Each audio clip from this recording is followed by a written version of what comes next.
What's up YouTube? My name's Ian Sandusky. Welcome to Let's Machine. Today we're going to be showing you how I make hammer pommels. These go on the back of knives that are going overseas with some special forces.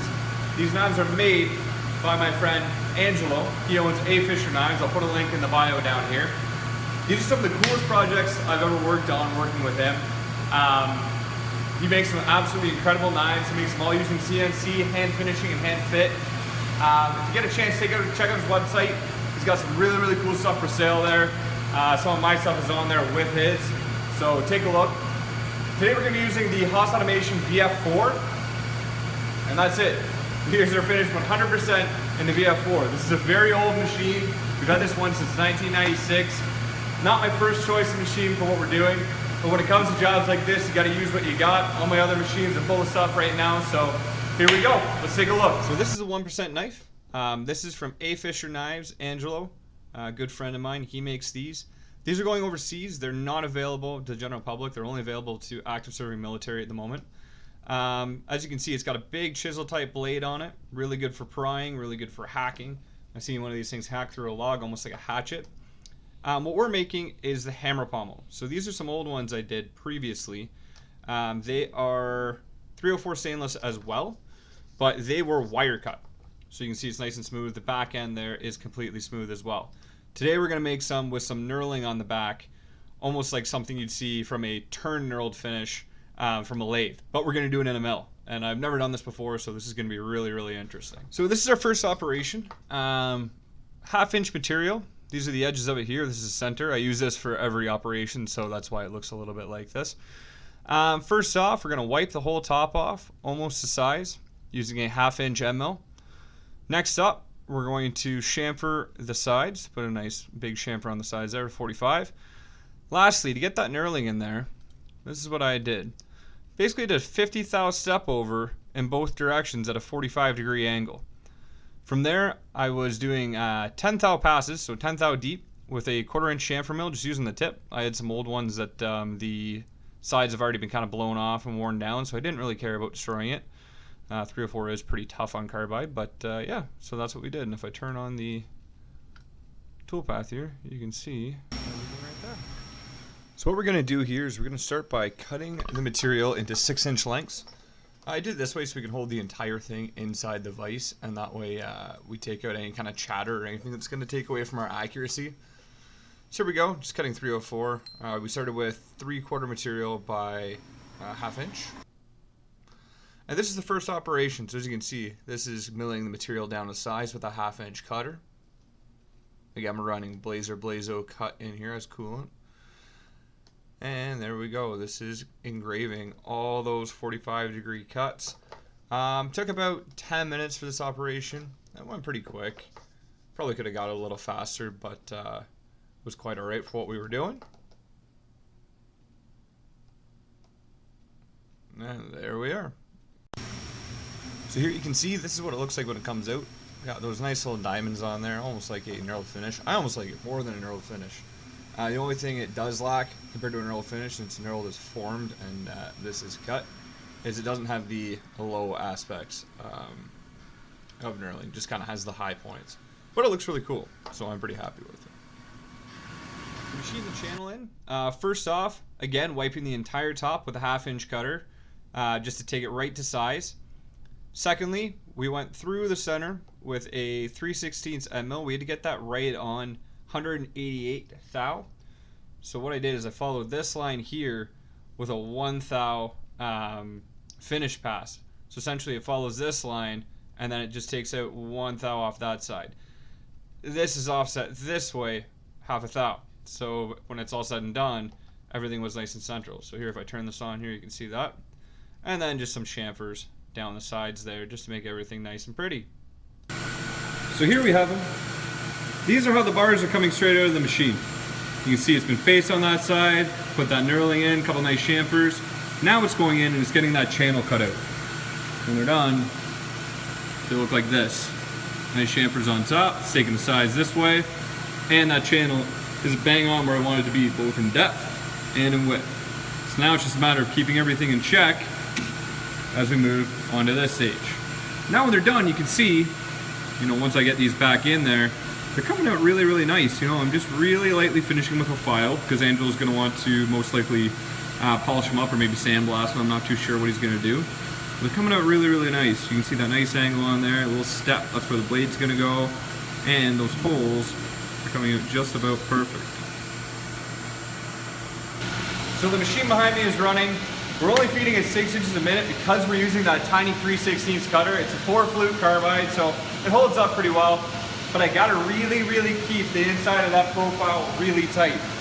The inside of this, we only have a 1 thou tolerance. When you're dealing with 304 stainless, which has a little bit of stress on the metal sometimes, especially when it's held in those jaws, I don't want anything to kind of deflect that or allow that to deviate from what we're trying to do. It takes a while. My average cycle time right now is about 14 minutes. Just to carve that channel and put those chamfers on there, and to face it to height, obviously. But the result speaks for itself. Everything is within 1 thou, both in height, both in the internal dimension across, and from the tip to the bottom. And that's what's important, because that's where the knife's going to fit in there when it's done. Really pleased with the way these are turning out so far. It's been a late night. It is 7:30. I've been here since just before 7 this morning. Yeah, hopefully things keep going well. Next up, we're going to be cutting these into 1-inch, 250 thou sections because the final product is just over 1 inch and 1/8. I want to leave a little bit on there on each end so I can wipe it off with the cutter. And we got to put those bores in there where the dowels are going to press in. Very, very important that everything there has an absolutely perfect fit. Otherwise, Angelo's going to be really mad at me. So let's take a look and see what we can do with those.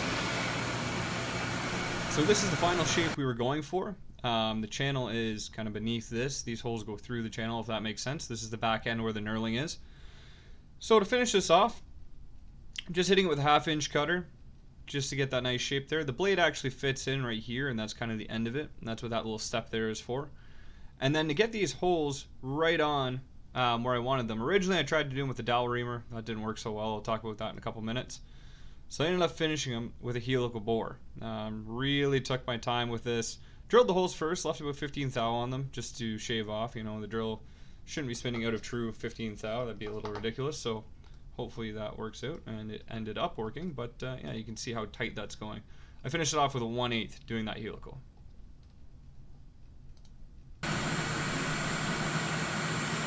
So here we are on day 3 of running these things. I'm only running them at night right now because I've had so much work during the day that this is kind of my after hours project, which is kind of how I planned it out anyway, but I hoped I'd be done by now.